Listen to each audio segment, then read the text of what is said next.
체르빔에서 오후에 찬양 연주회가 있습니다.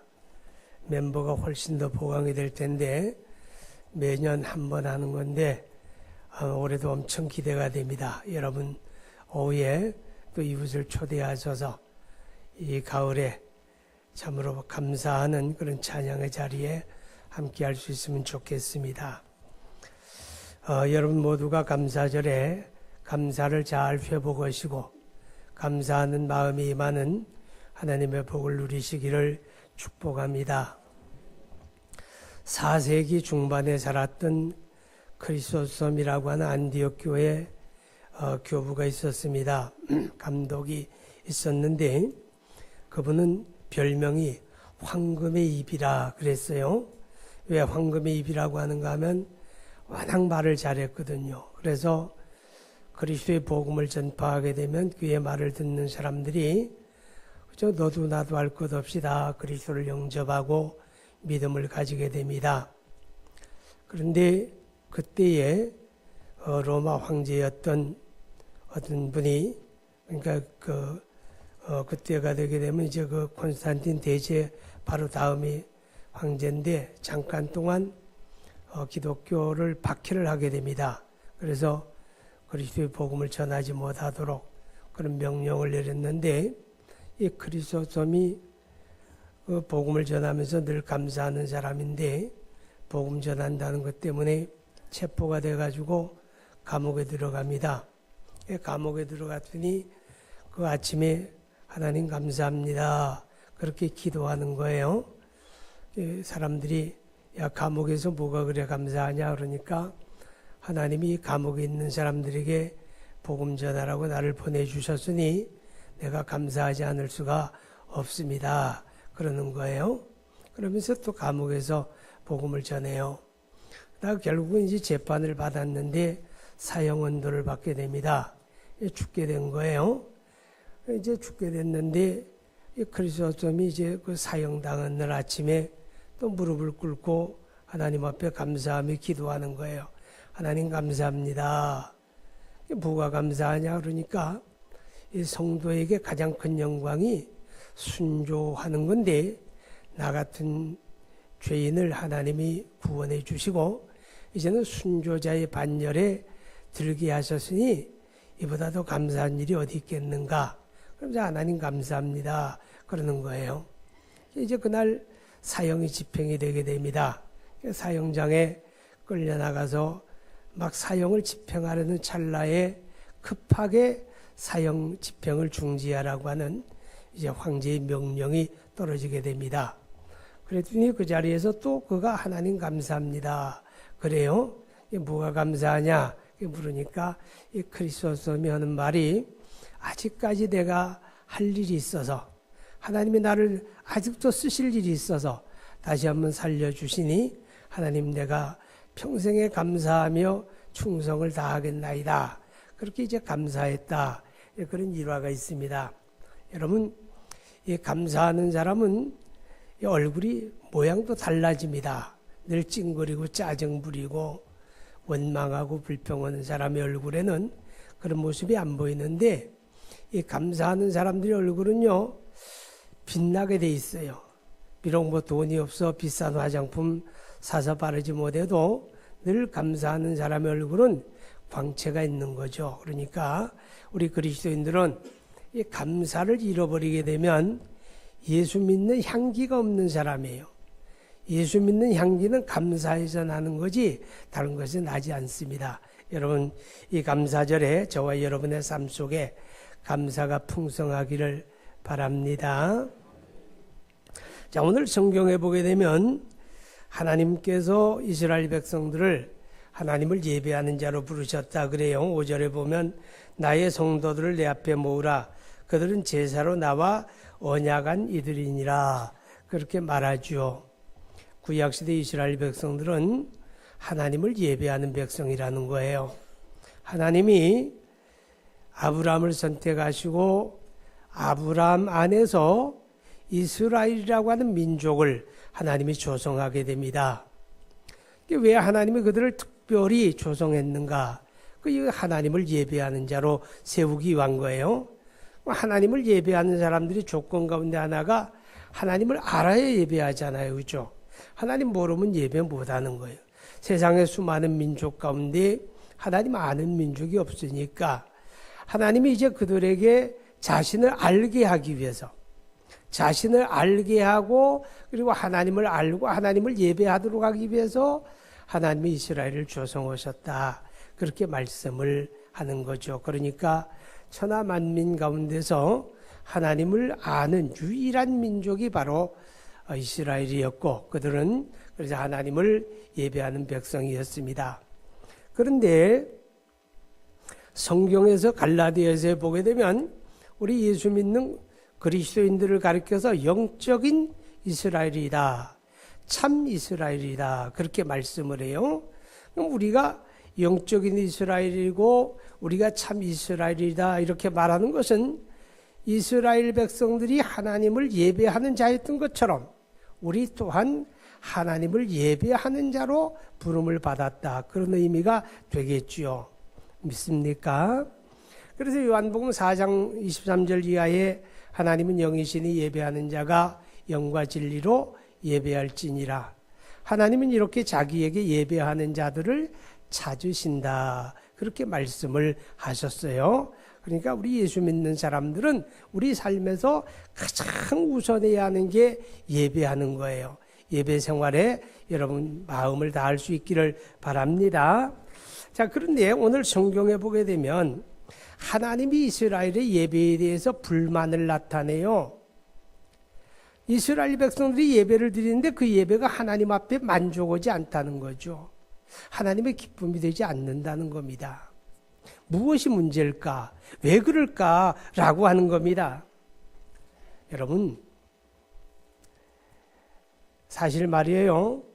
우리 예배도 우리가 종종 그렇게 반성을 해보아야 합니다. 나는 내 나름대로 하나님 앞에 예배를 드리는데 그 예배가 하나님이 정당하게 받으시는 그런 예배일까? 라는 생각 한번 해봐야 돼요. 하나님이 요구하는 예배와 이스라엘 백성들이 드리는 예배에는 이 거리가 있었다는 거죠. 갭이 있었다고 말해요. 그래서 하나님이 그들의 예배를 만족하지 않는 거죠. 오늘 우리가 예배하면서도 가끔 그럴 때가 있습니다. 우리는 우리가 원하는 예배, 우리가 원하는 예배는 보다도 인본주의적이죠. 내가 중심이 되고 내가 즐거워야 하고 내가 만족해야 하고 내가 행복해야 하고 내가 우선됩니다. 그러나 여러분 기억하세요. 아무리 내가 즐겁고 내가 행복해도 하나님이 기뻐하는 예배라고 하는 보장은 없잖아요. 그죠? 우리는 항상 관심이 하나님이 기뻐하시는 예배를 어떻게 드릴 수 있을까? 여기에 우리의 관심이 집중이 되어야 한다 하는 것입니다. 자, 하나님이 이스라엘 백성들이 예배에 대해서 불만을 가지시는 것은 그들이 예배하는 어떤 형식의 문제가 아니라는 거예요.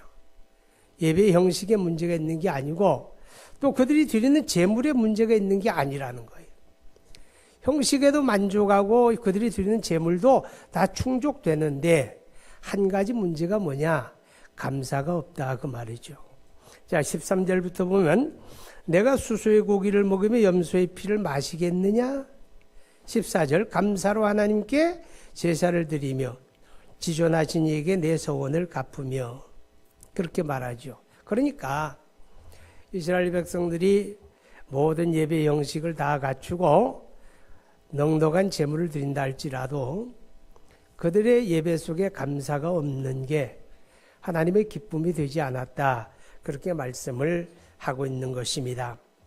23절에도 보게 되면 감사로 제사를 드리는 자가 나를 영화롭게 하나니 그의 행위를 옳게 하는 자에게 내가 하나님의 구원을 보이리라. 감사로 제사를 드리는 자가 하나님을 영화롭게 한다 그랬죠. 또 시 100편에도 보게 되면 4절에 감사함으로 그 문에 들어가며 찬송함으로 그 궁정에 들어가서 그에게 감사하며 그 이름을 송축할지어다. 그렇게 말씀을 해요. 그러니까 예배가 예배되어지는 것은 하나님의 은혜를 알고 감사하는 데 있다 하는 것을 우리가 깨닫게 됩니다. 예배가 뭡니까? 이래 물으면 예배는 하나님 앞에 감사드리는 것입니다. 이렇게 고백하면 돼요. 우리가 하나님 앞에 감사드리는 방식 가운데 가장 중요한 게 예배하는 거예요. 우리가 어떻게 하나님 앞에 감사합니까? 예배로 감사하는 거죠. 예배로. 아멘. 그러니까 그 감사하는 게 하나님 앞에 감사하는 방식이 예배인데 그 예배 속에 감사가 없다면 하나님이 결코 기뻐할 수 있는 그런 예배가 되기는 어렵다 하는 거죠. 간혹 사람들이 그래요. 너무 예배가 형식적이다. 그런 얘기할 때가 있잖아요. 그죠? 여러분 예배가 형식적이라는 말의 의미가 뭔지 아세요? 감사가 없다고 말이에요. 감사가 없는 예배는 형식적일 수밖에 없는 거예요. 어떤 형식으로 드리느냐가 중요한 게 아니라 감사가 있으면 다 그게 진정한 그런 거룩한 예배가 될 수가 있겠다 하는 거죠. 여러분 14절 15절을 우리 같이 한번 읽어볼까요? 감사로 하나님께 제사를 드리며 지존하신 이에게 내 서원을 갚으며 환난 날에 나를 부르라. 내가 너를 건지리니 내가 나를 영화롭게 하리로다. 여러분 이 두 절의 말씀 속에는요, 앞에 14절은 감사를 이야기하고 15절은 기도를 이야기하죠. 그죠? 이 두 절의 의미가 뭔지 아세요? 하나님으로 하나님 되게 하라는 거예요. 하나님으로 하나님 되게 하는 게 뭐냐? 감사하는 것이고 그분을 인정하고 기도하는 거예요. 그러니까 기도가 하나님을 하나님 되게 하는 거고 감사가 하나님을 하나님 되게 하는 거죠. 그러니까 감사가 얼마나 중요합니까? 예배에서. 감사가 없으면 예배가 예배될 수가 없다. 그런 의미가 되겠죠. 자, 예배는 예배의 요소 가운데 첫 번째 요소가 뭔가 하면 나를 하나님께 드리는 거예요. 내가 하나님께 바쳐지는 겁니다. 그게 예배입니다. 로마서 12장 1절에 너희 몸을 하나님이 기뻐하시는 산제사로 드리라. 이는 너희의 드릴 영적 예배니라. 그러니까 예배는 나를 드리는 거예요. 그리스도 예수로 말미암아 구원받은 나를 하나님께 드리는 게 그게 예배인데 우리가 하나님 앞에 나를 드릴 때 온전하게 드려야 하거든요. 이게 온전하다는 말의 요소가 두 가지가 있는데 하나는 이런 거예요. 우리가 예배하는 시간에 예배하는 장소에 나와 있어요. 지금 우리가 그렇죠? 예배하는 시간, 예배하는 장소에 나와 있는데 몸은 여기 있는데 마음은 다른 데 있어요. 내 마음은 지금 다른 데 신경 써요. 그럼 그 온전한 예배가 아니에요. 나를 온전히 하나님께 드리는 게 아니다 그 말이죠. 또 나를 하나님 앞에 온전히 드린다는 그 속에는 바로 감사로 드린다 그 말이죠. 마지못해서 그냥 뭐 집이 가와만사정이라는데 내가 또 주일날 예배당 안 가면 또 집에 집사람도 얼마나 짜증 부리고 또 얼마나 바가지 긁을까. 에이 집안 평화를 위해서 그냥 나가준다. 그렇게 예배를 한다면 온전하지 않다는 거죠. 나를 드릴 때 마음도 드리고 몸도 드리고 전심으로 나를 드리고 감사함으로 나를 드려야 돼요. 이게 바로 하나님이 기뻐하신 예배를 온전하게 드리는 방법이 됩니다. 가끔 사람들은 예배에 빠져요. 예배 안 오셨어요? 이렇게 물으면 이런 이야기합니다. 너무 바빠서 시간이 없어서 예배를 못 나갔네요. 그래요. 이해가 가죠. 그렇지만 여러분 예배는요 시간이 남아서 예배하는 거 아닙니다. 예배는 우리 삶의 최우선순위가 예배거든요. 여러분 주일은 한 주간의 첫날이잖아요. 그죠? 한 주간의 첫날이 주일이에요. 왜 그럴까요? 먼저 하나님을 예배하는 거예요. 우선 예배한다 그 말이죠. 예배는 시간 남아서 하는 게 아니라 우리의 삶의 가장 우선순위가 예배에 있어야 한다 하는 걸 우리에게 깨닫게 합니다. 자, 그 다음에 예배의 요소 가운데 두 번째가 헌금이거든요. 예물 드린다 그러죠. 헌금. 오늘 여러분들이 다 준비하던 예물을 하나님 앞에 감사함으로 이제 다 드렸는데 이 헌금이라고 하는 건 무슨 뜻인가 하면 나를 하나님께 드립니다라고 하는 표현이에요. 아멘. 예배는 나를 드리는 건데 지금 나를 하나님께 드립니다라고 하는 표현으로 우리가 예물을 드리는 거예요. 헌금을 하나님 앞에 드리는 거다. 그렇게 믿어지면 아멘 합시다. 자, 그런데 나를 하나님 앞에 드리는 그 표현으로 헌금을 드리는데 이 헌금의 가치는 액수의 많고 적음의 문제가 아니고 감사하는 거예요. 하나님의 은혜를 깨달아 감사함으로 드릴 때 그 예물이 하나님이 기뻐 받으시는 향기로운 예물이 되는 거예요. 고린도후서 9장 7절에 보게 되면 하나님 앞에 우리가 예물을 드리는데 마지못해 억지로 인색함으로 드리는 게 아니라 자원함으로 즐겁게 드릴 때 하나님이 그 예물을 기뻐하신다 그러죠. 자원함으로 즐겁게 드리는 헌금, 자원함으로 즐겁게 드리는 예물, 여러분 그것은 감사함으로 드리는 거예요. 하나님의 은혜가 깨달아져 감사하게 되면 누가 뭐 요구하지 않아도 자원해서 드리게 되잖아요. 그죠? 그리고 감사함으로 드리는데 즐겁잖아요. 그죠? 감사함으로 드리게 되면 즐거운 거예요. 누가복음 7장 36절 이하에 보면 어느 날 예수님께서 한 바리새인의 집에 청함을 받았습니다. 이 바리새인은 예수님을 본래 좋아 안 하는데 그 바리새인이 예수님을 자기 집에 초대를 하고 음식을 대접을 해요. 근데 그때 한 여인이 예수님을 찾아옵니다. 근데 이 여인은 어떤 사람인가 하면 마을에서 죄인이라고 손가락질 받는 여자예요. 아무 친구가 없어요. 그 여자가 지나가게 되면 사람들이 침을 뱉어요. 손가락질해요. 멸시해요. 그런 여자인데 여자가 예수님한테 오는 거예요. 근데 자기 품에 뒤적이더니 옥합을 하나 꺼내가지고 옥합을 깨뜨리고 주님의 발에다 향유를 부어드리는 거예요. 자, 그 광경을 보고서 바리새인과 거기 있던 사람들이 수군거리면서 여자를 비난을 해요. 저 여자 미쳤나 봐. 아니 저 비싼 거를 왜 저렇게 허비를 하지?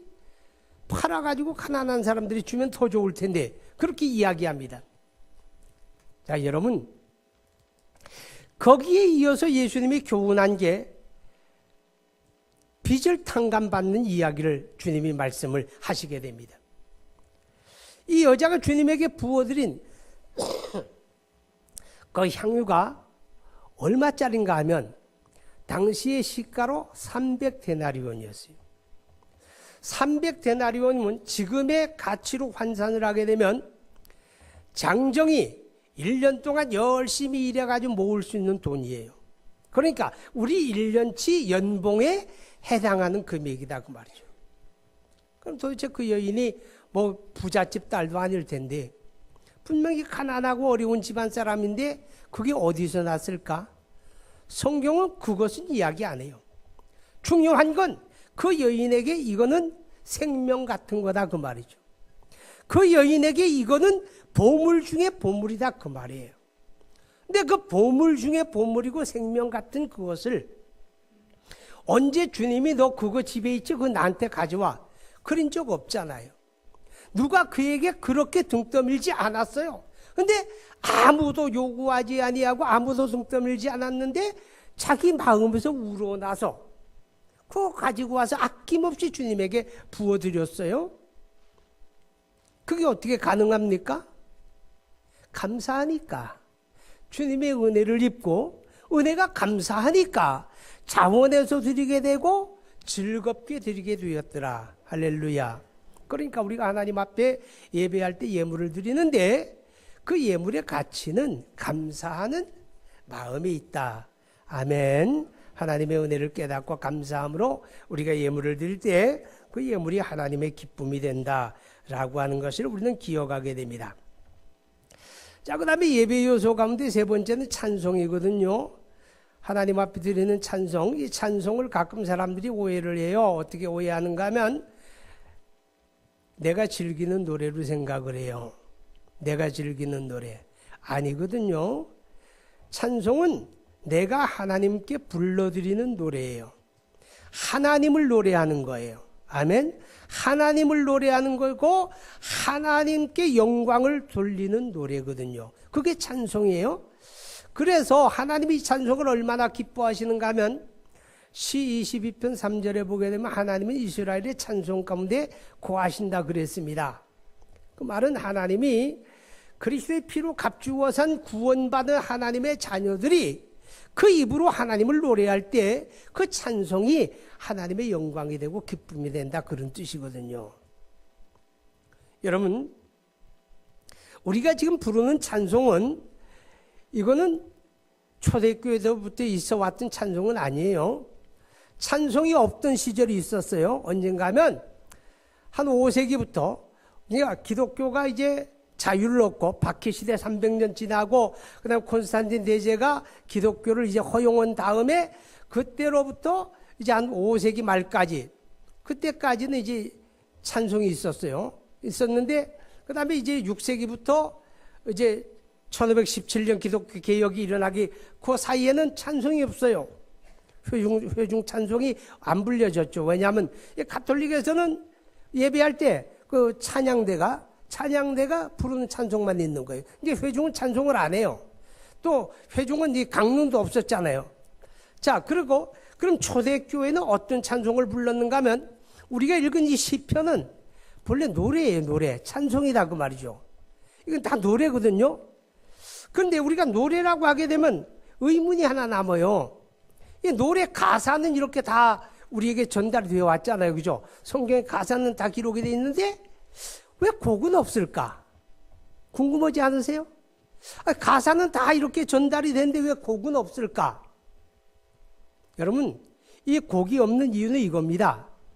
구약시대로부터 초대 기독교 이르기까지 이 곡은 이스라엘 사람들이 민요예요. 쉽게 말하면 어린아이로부터 어른에 이르기까지 누구든지 그냥 따라 부를 수 있는 노래. 무슨 곡을 가지고 아리랑 부릅니까? 우리 민요가인데 아리랑이 대표인데 아리랑 부를 때 곡 가지고 아리랑 부르는 사람 있어요? 그냥 다 부르는 거잖아요. 그러니까 이 시편을 노래할 때 이스라엘 사람들은 그들의 민족의 아주 역사 속에 계속 이어져 내려오는 그런 곡이고 그런 가락이고 그런 리듬이죠. 그러니까 가사는 있으면 되는 거예요. 그거 어떻게 노래하는가 하면 선창과 후창을 하는 거예요. 가령 이렇게 노래합니다. 이제 앞에서 인도하는 사람이 감사로 하나님께 제사를 드리며 라고 노래를 하면 이제 모든 회중이 그 다음을 따라 노래합니다. 지존하신 이에게 내 서원을 갚으며 이렇게 이제 노래하는 거예요. 주거니 받거니 선창 후창을 통해서 노래하는 게 초대교회 찬송의 형식이었어요. 여러분 내가 아주 중요한 정보 하나 드릴게요. 우리 아리랑이 말입니다. 미국의 제일 큰 장로교단 PCUSA인데 그 PCUSA라는 장로교단에 한 10년 전에 우리 아리랑 가락에다가 찬송을 넣었어요. 이제 우리 아리랑이 미국에서 장로교에서 찬송으로 불려지고 있는 거예요. 놀랍지 않아요? 우리는 예배 시간에 아리랑 곡으로 찬송하는 거 없잖아요. 그죠? 근데 미국 교회에서는 지금 우리나라의 아리랑 곡에다가 가사를 붙여서 찬송을 부르고 있는 거죠. 그렇게 이제 민요기 때문에 곡이 전달될 필요가 없는 거예요. 그 사람들에게. 그냥 이 가사만 있으면 되는 거다 하는 것을 우리가 참고로 기억하시기 바라고, 가장 중요한 건 뭐냐? 찬송을 하나님이 기뻐하신다는 것과 이 찬송의 가치는 얼마나 곡을 정확하게 부르느냐, 그거 중요하죠. 그죠? 중요해요. 그래서 이제 우리 이제 오후에 우리 체르빔 찬양 연주에도 아주 기대가 커요. 그런데 더 중요한 건 뭐냐? 더 중요한 건 하나님의 거룩한 은혜를 알고 그 은혜를 인하여 하나님 앞에 감사하는 마음으로 노래해야 한다 그 말이죠. 이게 바로 찬송과 세상의 노래가 다른 차이예요. 세상의 노래 누가 감사한 마음으로 부르는 노래가 있어요? 근데 하나님을 노래하는 찬송은 그 은혜에 대한 감사함으로 노래할 때 찬송의 가치가 가치로워진다 하는 걸 우리가 기억하게 됩니다. 자, 그 다음에 이제 하나님을 예배하는 예배의 네 번째 요소가 뭐냐? 기도하는 거거든요. 15절에 환난 날에 나를 부르라. 내가 너를 건지리니 내가 나를 영화롭게 하리라. 이 말은 기도하라 그 말이에요. 자, 하나님으로 하여금 하나님 되게 하는 게 첫째가 감사고, 둘째가 뭐예요? 기도예요. 기도. 왜 기도가 하나님으로 하나님 되게 하는 것인가 하면, 기도는 누가 합니까? 하나님을 인정하는 사람이 기도하게 되는 거예요. 하나님을 인정하지 않는 사람은 기도하라고 해도 할 수가 없어요. 그러니까 기도는 신앙 고백이 되잖아요. 하나님을 인정하는 신앙 고백이 되기 때문에 기도가 하나님으로 하나님 되게 하는 거예요. 하나님이 그 기도를 얼마나 중요하게 여기는가 하면 시 116편에 보게 되면 하나님이 우리 기도에 귀를 기울이고 계신다. 그렇게 말씀을 해요. 오늘 누가 기도하지? 이렇게 하나님이 귀를 기울이고 기도를 기다리신다는 거예요. 그래서 이 말세를 살아가는 하나님의 사람들에게 성경은 기도에 깨어있으라는 거예요. 베드로전서 4장 7절에 만물의 마지막에 가까웠으니 그러므로 너희가 정신을 차리고 근신하여 기도하라. 하나님의 사람들이 쉬지 말고 기도하라. 무시로 성령 안에 기도하라. 그 왜요? 기도가 그만큼 중요한 거예요. 하나님이 그 기도를 기다리신다. 할렐루야. 그런데 이 기도가 되어지려고 할 때, 기도가 가치로워지려고 할 때 중요한 게 감사예요. 여러분, 우리가 오해하고 있는 것 가운데 하나가 기도는 무조건 구하는 거다 생각해요. 물론 기도는 구하는 기능이 있어요. 그죠? 구하는 기능이 있어요. 그런데 한 가지 구하기 전에 10가지를 먼저 감사해 보라 그 말이에요. 그게 기도를 가치롭게 하는 거예요. 예수님이 마태복음 6장에 2번 같은 말씀을 하시는데 기도를 이야기하면서 너희가 구하기 전에 너희에게 있어야 할 것을 하나님 아버지가 아시느니라 그랬어요. 기도를 이야기하면서 내가 구하지 않아도 내가 지금 무엇을 필요로 하는지 하나님은 이미 알고 계신다. 아멘. 그 다음에 두 번째, 무엇을 먹을까, 무엇을 마실까, 무엇을 입을까 염려하지 마라. 이런 것이 너희에게 있어야 할 줄을 하늘 아버지가 이미 알고 계신다. 하나님은 이미 알고 계신데요. 구하지 않아도. 그러면 여기서 기도의 가장 중요한 비밀이 나와요. 그게 뭔가 하면 우리가 하나님 앞에 기도하고 간구할 때 그 기도가 기도되어지는 방법이 뭐냐? 감사라 그 말이죠. 감사. 그래서 골로새서 4장 2절에 말씀하기를 기도를 계속하고 기도에 감사함으로 깨어있으라. 기도가 감사가 있어야 깨어있는 거라 그 말이죠. 또 빌립보 4장 6절 이하에 아무것도 염려하지 말고 모든 일에 기도와 간구로 너희 구할 것을 감사함으로 하나님께 아뢰라. 감사함으로 하나님께 아뢰라. 할렐루야. 감사라는 거예요. 기도가 감사가 있어야 기도가 되죠. 구약시대 하나님의 성전에 들어가게 되면 지성소를 가로막고 있는 성소와 지성소를 분간하는 휘장이 있고 휘장 앞에 황금으로 만든 향로가 있는데 제사장들의 역할은 하나님의 성전에 들어가서 향로에다 분향하는 거예요. 분향을 하게 되면 향연이 이렇게 올라가잖아요. 그런데 요한계시록 5장과 8장에 보면 그 향로에서 올라가는 향연을 가리켜서 그리스도인들이 기도다 그랬거든요. 기도. 우리의 기도가 하나님 앞에 올라가야 하잖아요. 그죠? 여러분, 내가 아무리 소리를 진동시켜서 기도한다고 한들 그 소리가 커서 하늘에 올라가는 거 아니라는 거예요. 아세요? 고래고래 소리를 지르기 때문에 소리가 커서 저 하나님께 상달되는 게 아니라는 거예요. 그러면 하나님 앞에 올라가는 그 향연이 뭐냐? 감사죠, 감사. 기도 속에 향기가 있어야 하는데 그 기도의 향기는 다른 게 아니라 감사다. 아멘. 감사의 기도가 중요한 거예요. 그러니까 한 가지를 구하기 전에 10가지를 감사해야 돼요. 내 삶 속에 은혜 아닌 게 어디 있습니까? 여러분, 우리 삶 속에 은혜 아닌 게 어디 있어요? 그저 감사하게 되면 내가 구하지 않은 것까지를 하나님이 허락하시는 거예요.